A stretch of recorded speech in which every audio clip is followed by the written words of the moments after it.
Regardez, c'est de très beaux bateaux dragons derrière moi. Et aujourd'hui, je vais m'entraîner pour la première fois avec un navigateur français sur ces bateaux dragons. Et 爬到这个位置就可以了，就要起桨了。起桨到这个位置可以停顿一下。挑各队注意的时候，那么大家就是把这个桨啊放在船舷上准备了。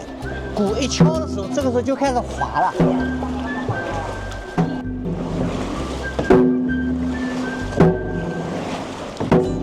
qu'est-ce que vous en pensez de cet exercice? Comme c'est ma première fois de jouer sur le bateau dragon, et je sens pas assez difficile que j'imaginais, parce que comme on a déjà s'entraîné avec l'entraîneur pendant quelques minutes pour avoir le bon geste, et ça me donne une envie de continuer même pendant les courses.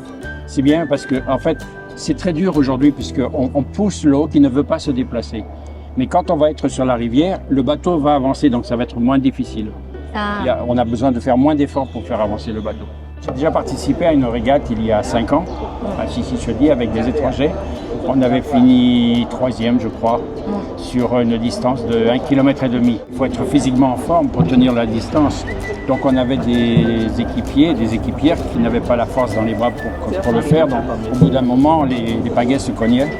Mais bon, l'important c'est de jouer, ce n'est pas de participer à la course. C'est de participer à un grand événement culturel. Aujourd'hui, je participe avec eux en Chine, mais peut-être que l'année prochaine, on fera la même chose en France, puisqu'il y a énormément d'associations de bateaux dragons en France. Donc l'idée, c'est si on va en France l'année prochaine avec une équipe de Chinois, c'est de monter sur des bateaux dragons français et faire la course contre les Français en France cette fois-ci, ce qui permet de renforcer l'amitié entre les deux équipes.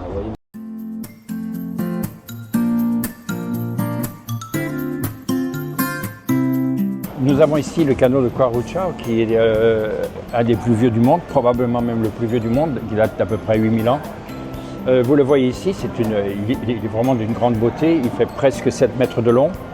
Il est 2 fois plus long que celui de Holland, de Pes, qui a été le plus vieux canot du monde jusqu'à ce que dans les années 2000, on trouve ce canot ici, enterré dans la vase.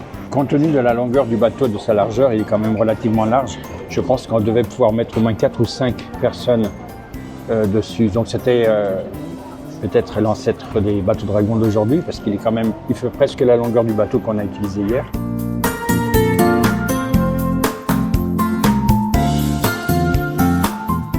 Aller en mer a toujours été dangereux. Et les marins, avant de partir en mer, ils allaient prier la déesse de la mer.